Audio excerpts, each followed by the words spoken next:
Imagine a country where the oldest skyscrapers on Earth were built from mud 500 years before Manhattan existed, where coffee was first traded with the ancient world, and the word mocha was born not in a cafe in Brooklyn, but on a Yemeni port at the edge of the Arabian Sea. 3 facts before we go further. 1. Yemen is currently the worst humanitarian crisis on the planet. The United Nations said so. Not 10 years ago, right now, in 2026. 2. A 12-year-old girl here can be legally sold in marriage for $500, less than a plane ticket. 3. 90% of adult men in this country chew a plant that suppresses hunger because hunger is that constant. This is Yemen, ancient, shattered, stubbornly alive. And the paradox at the center of this documentary will not leave you easily. The country that once fed the entire Arabian Peninsula now cannot feed itself. Stay with me. The hunger that has no name. Stand in the market district of Hajjah Governorate in Yemen's northwest. The first thing you notice is not the heat. It is the silence where noise should be. Stalls that once overflowed with sorghum, lentils, dried fish from the Red Sea coast, half shuttered now. A child sits near a broken wall. His name is Ibrahim. He is 7 years old. His arms are the diameter of a broom handle. His eyes are sharp, but his body is running on empty. This scene is not staged. It is Tuesday morning in Yemen in 2026. According to the World Food Programme, 21 million people in Yemen require humanitarian food assistance, more than half the population of a country of 35 million. Let that number breathe for a moment. Not 1 in 10, not 1 in 5, more than 1 in 2 Yemenis does not have reliable access to food today. UNICEF estimates over 2.2 million children under 5 are acutely malnourished. Of those, 540,000 suffer from severe acute malnutrition, the stage where organs begin to fail, where the body starts consuming its own muscle for fuel. That kills, quietly, in villages with no cameras. How did Yemen get here? The answer is not drought, not a natural disaster you can point to on a map. Yemen imports approximately 90% of its food. The country never grew enough at this population scale. Before the war, oil revenues bought the wheat from Ukraine, the rice from India, the cooking oil from Indonesia. That chain, fragile as it was, kept 35 million people alive. Then the war began. In 2015, a Saudi-led coalition launched airstrikes against Houthi forces that had seized the capital, Sana'a. What was expected to be a short campaign became one of the longest ongoing conflicts in modern history. The ports clogged, fuel disappeared. Farmers who could not afford diesel could not irrigate. Food prices tripled. The money to buy food ran out alongside the food itself. The World Bank documented a 500% inflation surge in staple food prices between 2015 and 2022. The Yemeni rial lost over 80% of its value. Most urban transactions now happen in Saudi rials, a foreign currency, because the local one is no longer trusted. Ibrahim's mother, Fatima, walks 4 kilometers every other day to reach a well shared by 200 families. She boils the water. She stretches every meal. She feeds Ibrahim before herself. He does not understand he is a statistic. He just knows he has always been hungry. But the famine is not random suffering. The famine has a cause, and that cause is coming next. The war that the world forgot. From Hajjah, move south to Taiz, Yemen's 3rd largest city, or what the war left of it. The famine and the war are not 2 separate crises. They are the same crisis. The famine is the war with a different face, and as of 2026, this war has entered its 11th year, one of the longest active armed conflicts on the planet. UN OCHA estimates placed the total death toll at over 377,000 people since 2015. Of those, roughly 60% died not from bombs, but from the collapse of everything else: healthcare, clean water, food supply chains. 500,000 human lives. In a conflict that most of the world stopped watching after year one. The Saudi-led coalition has conducted more than 25,000 airstrikes across Yemen since 2015. Human Rights Watch documented hundreds of strikes on civilian infrastructure, hospitals, schools, wedding halls, and funeral processions. People gathered to mourn their dead bombed. Al Thawra Hospital in Hodeidah, once Yemen's largest public facility, has been struck multiple times. Surgeries are now performed by flashlight.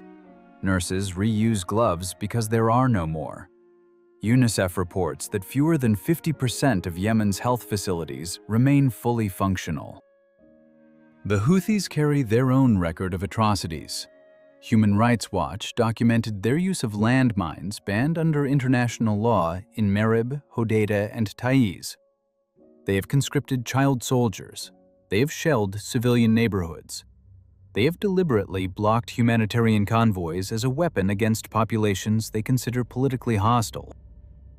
Here is the paradox that should disturb you. The weapons destroying Yemeni cities are not manufactured in Yemen. They are manufactured in the United States, the United Kingdom, France, and Canada, sold to Saudi Arabia, dropped on Yemeni soil. When a hospital wall in Taiz collapses, the serial number on that ordnance sometimes traces back to a factory in a country that has signed international treaties on civilian protection. Ahmed is 34 years old. He was a school teacher in Marib before an airstrike fragment took 3 fingers from his right hand in 2022. He cannot hold a pen. He cannot write on a blackboard. He can barely hold his daughter. He was buying cooking oil from a roadside stall when it happened. Ahmed is one of over 14,000 civilians documented as wounded by UN OCHA in a single calendar year. Ahmed is alive. Many others from that street are not. What country are you watching this from right now? Drop it in the comments below. I read every single one. The price of a daughter. But now we reach the fact that has been waiting since the beginning of this video.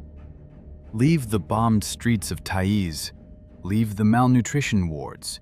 Travel into the rural highlands villages along the ridgelines of Amran, Ib, Hajjah.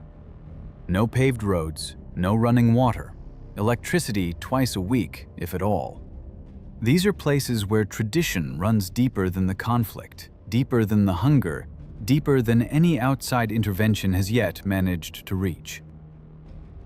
This is where Yemen's child marriage crisis lives. Set the scene in your mind. A family compound, 3 stone rooms, a father who earns in a good week the equivalent of $12 from cat farming. He has 4 sons and 3 daughters. The sons are labor, future income, assets. The daughters, by the brutal arithmetic of extreme rural poverty, are costs, mouths to feed, obligations, liabilities. Unless they are married off, fast. According to UNICEF data, 32% of girls in Yemen are married before their 18th birthday, one of the highest rates in the Arab world and among the top 20 globally. But the number that ends conversations is not 32%. It is this. Girls as young as 12 are being given in marriage for bride prices as low as $500. $500. In some of the most impoverished districts, Hajjah, Al-Mahwit, Rayma families accept less. The transaction is framed as a mahr, a traditional Islamic dowry. But when poverty is severe enough, the distinction between religious tradition and economic desperation dissolves entirely. The girl is not consulted. The girl is not asked. The girl is told. This is not a relic. This is Yemen in 2026. Yemen has no enforced minimum marriage age. A parliamentary debate in 2009 attempted to set the minimum at 17. It failed after religious scholars argued a minimum age would violate Islamic law. The bill died. Girls did not get protection, and UNOCHA documented a sharp spike in child marriages after 2015, as economic desperation drove families toward bride prices as a survival strategy. Here is the paradox that demands your attention. Yemen is a Muslim-majority country. Islam, in its mainstream scholarly interpretation, does not endorse child marriage. A vast body of Islamic jurisprudence distinguishes between marriage contracts and consummation and supports protecting children from harm. The scholars who blocked Yemen's 2009 minimum age law were not citing the Quran. They were citing tradition, custom, the way things have always been done in these highlands. The way things have always been done is killing girls, not metaphorically, literally. Complications from early pregnancy are the leading cause of death for girls aged 15 to 19 globally, according to the WHO. In Yemen, girls are giving birth at 13 and 14, in rooms with no doctor, no midwife, no medication. One girl, her name changed here for protection, was Nadia. Married at 13, pregnant at 14, dead in childbirth at 15. Her mother told a UNICEF field worker, "We didn't want this for her, but we were starving." The intersection of poverty, tradition, and armed conflict has built a perfect environment for child marriage to not only persist, but to grow. When schools are bombed, girls lose the one institution that statistically delays marriage. When fathers lose income to war, daughters become assets to liquidate. The families are not monsters. They are desperately poor people inside a system that offers them no other options. The system is the problem. The system needs to change. Should child marriage traditions survive in modern society, regardless of the country, regardless of the religion? Drop your thoughts in the comments. This debate is worth having. The green leaf and the hungry mouth. From the village highlands, move higher still, into the terraced ridges of Ib, Damar, the slopes above Sana'a. Here, agriculture survives the war. Not wheat, not vegetables, not the crops that feed children. Katat, Catha edulis, a flowering plant whose leaves, when chewed, release a mild stimulant.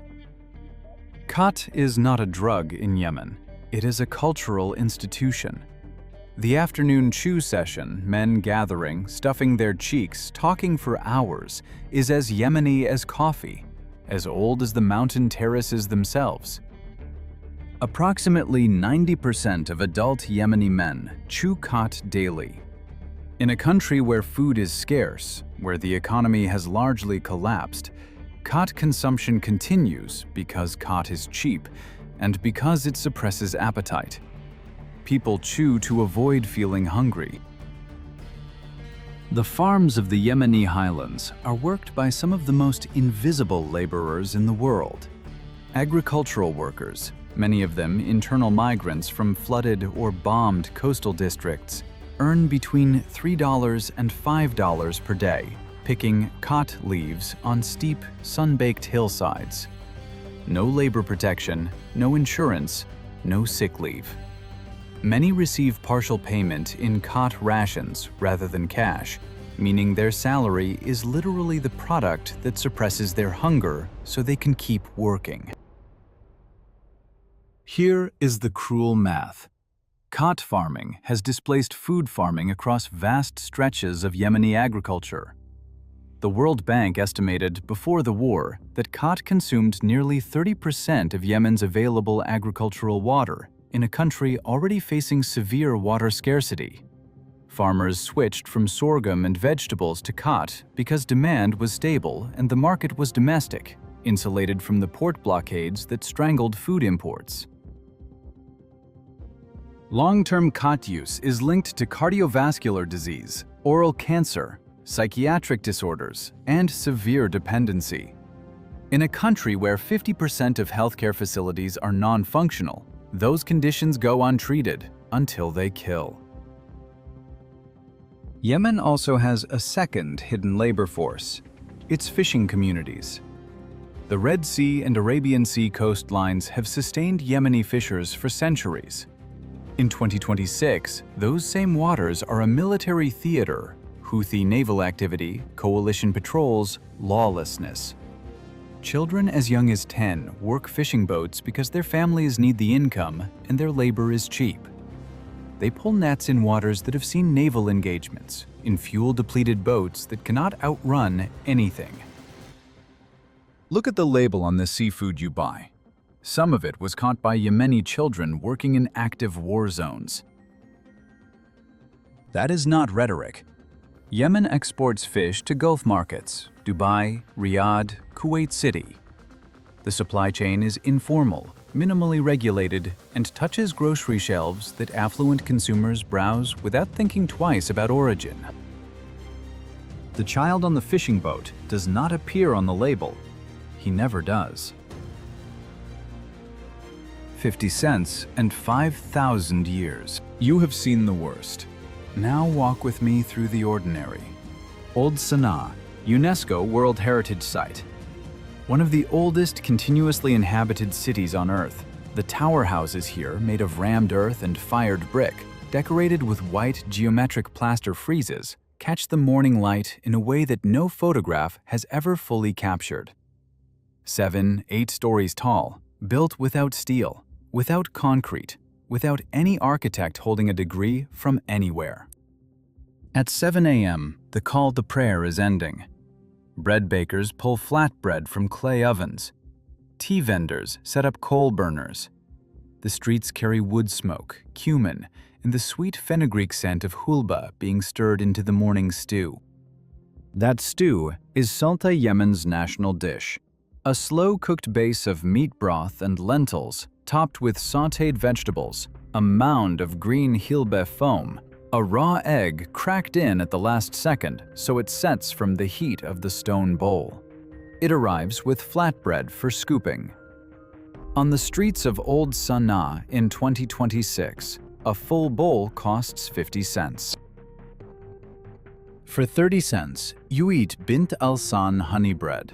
Paper-thin pastry layers baked golden, served warm with wildflower honey from the Hadramaut valleys. Yemeni honey is famous across the Gulf. Some varieties sell for $200 per kilogram in Dubai. On the street in Sana'a, you eat it for 30 cents. For 20 cents, you drink kahwa Yemeni coffee. Not dark espresso, not filtered drip. Kahwa is brewed from coffee husks, golden in color, flavored with cardamom and ginger, served in a small clay cup.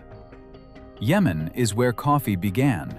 The port city of Mocha, yes, that is where the word comes from, was the world's first major coffee export hub in the 15th century. $1. Breakfast and coffee in one of the oldest living cities on Earth.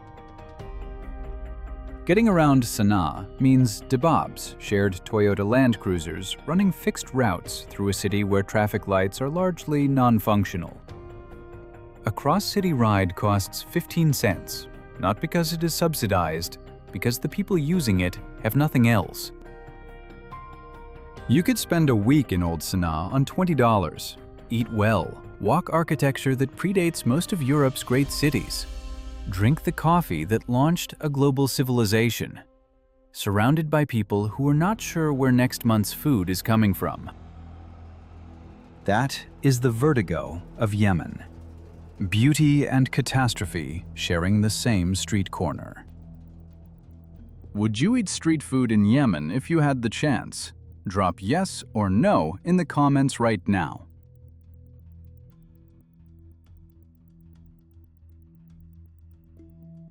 Chapter 6. What the war could not take. After all of this, the famine, the war, the child brides, Is there anything beautiful left in Yemen?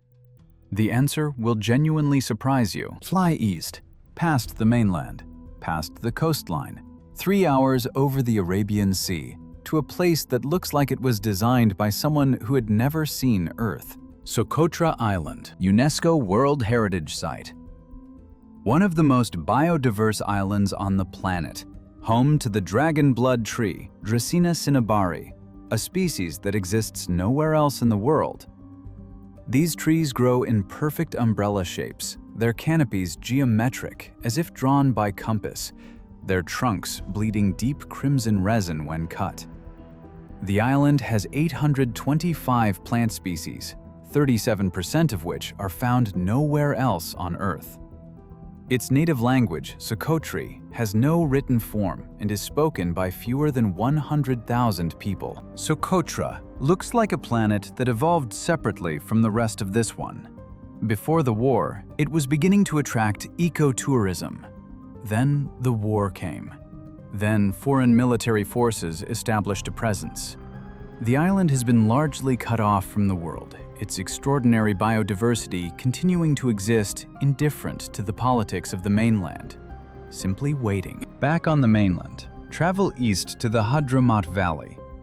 In a canyon that drops 30 meters from the desert plateau to the valley floor sits Shibam. Shibam is called the Manhattan of the desert. It earns the name. A walled city of 500 mud brick tower houses, some standing 11 stories tall, built in the 16th century. These are the world's oldest skyscrapers. The builders had no steel, no concrete, no engineering software. They had clay, water, logic, and time. The result has stood for 500 years. UNESCO listed Shibam as a World Heritage Site in 1982. It is one of the greatest architectural achievements in human history and one of the least visited, because reaching it requires crossing a war zone. Yemen is also the homeland of Tawakkol Karman. In 2011, she became the first Arab woman to win the Nobel Peace Prize. She was 32 years old, a journalist, a democracy activist, a mother of 3. She founded Women Journalists Without Chains in 2005. She camped in Sanaa's Change Square during the Arab Spring, leading protests against authoritarian rule when most of the world's cameras were pointed elsewhere. She came from this country. That is not a contradiction. It is the full picture. Before 2015, Yemen had a functioning economy. GDP growth was positive. Sanaa had a university attended by students from across the Arab world. Yemen had a tourism industry. It had a future. The war did not reveal Yemen as always broken. The war broke Yemen. That is a crucial distinction. Yemen was once called the cradle of Arabian civilization. It has become one of the Middle East's most heartbreaking stories. Not because its problems disappeared, but because its people refused to be defined by them. Chapter 7. Closing. What you have seen in this documentary is not a summary. It is a surface. The real Yemen is 35 million individual lives. The famine, documented by the World Food Programme. The civilian casualties counted by UNOCHA and Human Rights Watch. The child brides tracked by UNICEF. The disease burden recorded by the WHO. These institutions are not perfect. Their numbers are, in many cases, undercounts, because counting requires access, and access to Yemen in 2026 is limited and dangerous. What the data cannot capture: the smell of salta in a stone-walled kitchen, the sound of a child learning Socotri words no writing system has ever recorded, the weight of dragon blood tree resin in your palm, the silence of old Sanaa at 5 a.m. before the city wakes. Yemen has 35 million people. They are not a crisis. They are a civilization, ancient, layered, contradictory, and right now under enormous pressure from forces largely outside their control. Real life in Yemen in 2026 is not a stable tragedy. it is an active one. The ending has not been decided. Yemen doesn't need your pity.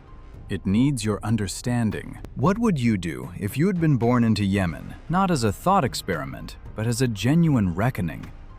Leave your answer in the comments. I read every one. If this documentary has changed how you see the world today, subscribe to Real Life Files. We are documenting every country on Earth. No filters, no political agenda, just the truth as close as we can get to it. New documentary every 3 days. Next time on Real Life Files. We go to Haiti, where gangs now control entire districts of the capital, where the government has effectively ceased to function, and where the people caught in between are building something the outside world has almost entirely failed to notice. Haiti, coming next.